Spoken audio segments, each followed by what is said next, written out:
नमस्कार, अनंत ज्ञान टीवी में आप सभी का स्वागत है। मैं हूं आपके साथ भावना चांडिल। आज के दौर में जहां कबड्डी अपना अस्तित्व खोती जा रही है, वहीं सोलन की एक लड़की ने जो है दूसरी कंट्री में जो है सोलन का नाम रोशन किया है। तो अभी खास बातचीत के लिए हमारे साथ प्रिया थापा जी मौजूद है, जिन्होंने आर्मेनिया में जो है सिल्वर मेडल जीता है। उनसे बातचीत करेंगे किस तरीके का एक्सपीरियंस जो है उनका उस दौरान रहा है। मैम, सबसे पहले तो आपका अनंत ज्ञान टीवी में बहुत बहुत स्वागत है। Thank you so much. जी मैम, अगर इस जर्नी के बारे में आप बताएंगे किस चीज़ में आपको ये सिल्वर मेडल जो है वो मिला है। नाम तो आप मेरा बता ही चुके हो। मेरा जी। नाम प्रिया थापा है। मैं बेसिकली इधर से लोगड़ा सोलन से ही मैं रहती हूँ। और जो भी मेरा ये गेम था, ये था यूरेशिया कप और ये है Koodo international tournament. Koodo means कि मिक्स कॉम्बैट स्पोर्ट। इसमें wrestling, judo, taekwondo, boxing, kick boxing और रेसलिंग और ये सारी मुआय थाई, ये सारी चीज़ें इसमें इंक्लूड होती हैं। मतलब इन सारी गेम्स का ये कॉम्बो है। तो ये गेम मैंने कम से कम मैं बोल सकती हूँ 5-6 साल से ऑफिशियली खेलना स्टार्ट किया। और उसके बाद मेरे काफ़ी मेडल्स रहे, मेरे इंटरनेशनल मेडल्स भी रहे, गोल्ड मेडल, सिल्वर मेडल। तो अभी जो हाल ही में मेरा टूर्नामेंट हुआ था, अक्टूबर में हुआ था, वो हुआ था येरेवन आर्मेनिया में। तो इस गेम में मैंने अपनी वेट कैटेगरी में, पीआई होता है इसमें, वेट कैटेगरी मीन्स की फिजिकल इंडेक्स, हाइट और वेट के अकॉर्डिंगली इसमें हमारे वेट कैटेगरी मेजर की जाती है, हाइट अकॉर्डिंगली। तो उसके अकॉर्डिंगली जो मेरी हाइट वेट कैटेगरी होती है उसमें मैंने सिल्वर मेडल जीता, जिसमें मेरा फाइनल हुआ था रशिया के साथ। तो ये टूर्नामेंट हुआ था हमारा आर्मेनिया में, तो उसमें मेरा सिल्वर मेडल रहा है। अगर बाकी कूडो की आपने बात करी तो इसमें हिमाचल से और लड़कियाँ भी जो है इसके लिए सिलेक्ट हुई थी कि, और कब से आप इसके लिए जो है वो प्रैक्टिस मेहनत कर रहे थे। वैसे तो मैं स्पोर्ट्स करते हैं, मुझे कम से कम 20 साल हो चुके हैं। मैं कब स्टार्टिंग से ही स्पोर्ट्स करते हैं। पहले मैं कराटे करती थी जी। पर रिकॉग्निशन ना होने के कारण और थोड़ा सा स्पोर्ट्स से इधर उधर, मतलब कि ये कोई सा भी स्पोर्ट्स, कबड्डी मैंने खेली है, रेसलिंग मैंने खेली है, जूडो मैंने खेला है, टाइक्वांडो मैंने खेला है। तो ये जो सारी गेम्स मैंने खेली है, तो इसका मेरे को कॉम्बो इसमें दिखा और इसमें मुझे बेनिफिट भी रहा। क्योंकि बेनिफिट ये रहा कि मेरी डायरेक्टली पोस्टिंग हुई है मुंबई इनकम टैक्स ऑफिस में। तो जब एक स्पोर्ट्स पर्सन का यही रहता है कि वो या तो उसे जॉब मिले, और जब हम इंडिया को रिप्रेजेंट करते हैं तो उससे बड़ी बात किसी एथलीट के लिए नहीं होती। तो वो रिप्रेजेंट करने के बावजूद मुझे ये जॉब मिली है इनकम टैक्स ऑफिस में। तो और बाकी रहा गेम से रिलेटेड बात, हिमाचल से हम 2 स्टूडेंट्स थे जिनका यूरेशिया कप के लिए सिलेक्शन हुआ था। तो उसमें मेरे साथ मेरे कुलीग भी है अभी है वो, और मेरा जूनियर है वो विजयदीप जवाल, वो भी सोलन डिस्ट्रिक्ट से ही है। और हम एक ही एकेडमी से हैं जहाँ से हम दोनों का सिलेक्शन हुआ था। हिमाचल से हम 2 स्टूडेंट्स हैं जिन्होंने इंडिया को रिप्रेजेंट किया है। और जो मेरे कोच हैं, मैं गुरुजी बोलना प्रेफर करूँगी ज़्यादा, अजय जसवाल जी, भूपेंद्र जसवाल और संजय जसवाल जी, जिनकी गाइडेंस में हम ये मतलब ट्रेनिंग करते हैं। और जो हमारे सीनियर मेंटोर है इसके इंडिया टीम के, तो वो है mister Mehul Vora sir.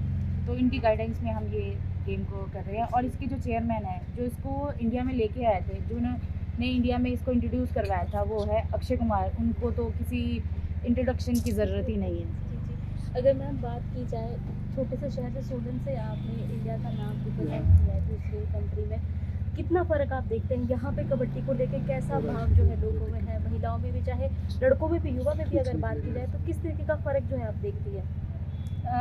Ma'am पहले तो यही है ना कि हिमाचल की मैं बात करूँ तो हिमाचल में वही बात है कि सबसे पहले एक एथलीट होता है। और हिमाचल में जैसे पहाड़ी लोग होते हैं, बेसिकली ये चीज़ होती है, गांव खेत और बच्चों ने पेपर क्लियर करने हैं। और मेन यही रहता है कि स्पोर्ट्स में थोड़ा अभी तो वो मतलब वो वक्त नहीं रहा कि अभी हम बोल देंगे कि हिमाचल में स्पोर्ट्स नहीं है। हिमाचल में कबड्डी में हमारी गर्ल्स है, मतलब इंडिया टीम में मैं बोलूँगी कम से कम अगर 14 प्लेयर्स की टीम होती है टोटल, तो उसमें कम से कम मैं बोलूँगी कि 7 लड़कियां तो ऐसी होंगी जो हिमाचल से ही होती है, जो इंडिया को मतलब रिप्रेजेंट करती है। और एशियन मेडल और जो भी कबड्डी के बड़े टूर्नामेंट्स होते हैं उसमें गोल्ड मेडल लाई।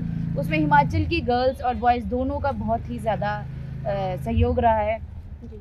तो मतलब मैं ये कहना चाहूँगी कि अभी फ़र्क थोड़ा सा यही है कि हम मतलब हिमाचल वालों को एक सपोर्ट होता है ना जो घर से, फैमिली से, वो थोड़ा कम रहता है कि क्योंकि हिमाचल के जो बच्चे होते हैं उनको और पेरेंट्स यही चाहते हैं कि उनका फ्यूचर सिक्योर रहे।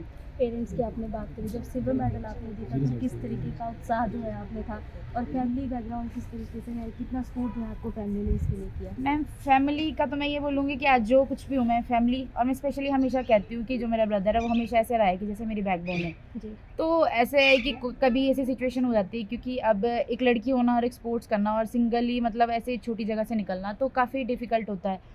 और जब से मैंने शुरू किया है तब से लेकर अभी में तो काफ़ी चेंजेस है। अपने मतलब पेरेंट्स अपने बच्चों को लेके आते हैं, अब गर्ल्स बॉयज़ में वो उतना डिफरेंस रखते नहीं है। तो मतलब पेरेंट्स बोलूँगी मैं कि पेरेंट्स मेरे गुरुजन और जो मेरे साथ में मेरे प्रैक्टिस पार्टनर्स हैं, मतलब उन लोगों का सपोर्ट ऐसा है कि अगर नहीं भी कोई चीज़ हो रही है तो कोई बात नहीं, वो सिर्फ एक चीज़ रहती है कि तू कर लेगी। जी, उनका जी। ये जो विश्वास है मेरे ऊपर, ये मतलब मेरा मोटिवेशन रहता है। जी, आपका विश्वास काफ़ी बुलंद जो है। आखिरी सवाल आपसे ये रहेगा, क्या संदेश जो है अगर आप फीमेल आप हैं, लड़कियों को आप देना चाहेंगी? जिस तरीके से आपने कहा भी कि एक लोगों की सोच होती है कि औरत जो है, महिला जो है सिर्फ़ एक रसोई तक ही सीमित है। खेल-कूद में जिस तरीके से आपने कहा भी कि उसे पढ़ाओ, थोड़ी छोटी-सी कोई जॉब कराओ, उसके बाद शादी कर दो। इस सोच को बदलने के लिए आप क्या आगे प्रयास मैं ये करेंगी? बोलती हूँ कि वैसे ये चीज़ तो गलत रहेगा कि अगर मैं कंपेयर करूँगी बॉयज़ है या गर्ल्स है।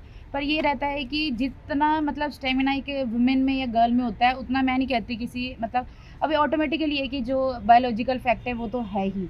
पर ये है कि जितना मतलब बैलेंस एक लेडी कर सकती है घर, फैमिली और मतलब अपनी जॉब करना, स्पोर्ट्स साथ में करना और बायोलॉजिकल चेंजेस, तो मैं ये कहती हूँ कि वुमेन और गर्ल से मतलब स्ट्रॉन्ग कोई नहीं है मतलब अगर वो चाहे करना, क्योंकि सेल्फ मेड होना और आत्मविश्वास बहुत ज़रूरी है। मैं ये कहना चाहूँगी कि और फिटनेस में बहुत ध्यान रखना चाहिए। अगर फिट हो ना आप तो कोई भी गेम हो, मैं ये नहीं कहती कि मैं कूडो ही करती हूँ, पर ये है कि कूडो मैं ये बोलती हूँ कि फिटनेस के लिए और सेल्फ डिफेंस के लिए बहुत ही ज़्यादा मतलब एक बेस्ट एवर गेम बोल सकती हूँ मैं, क्योंकि आप फिटनेस भी रहोगे, आप अपने आप को सेल्फ डिफेंस भी कर सकते हो।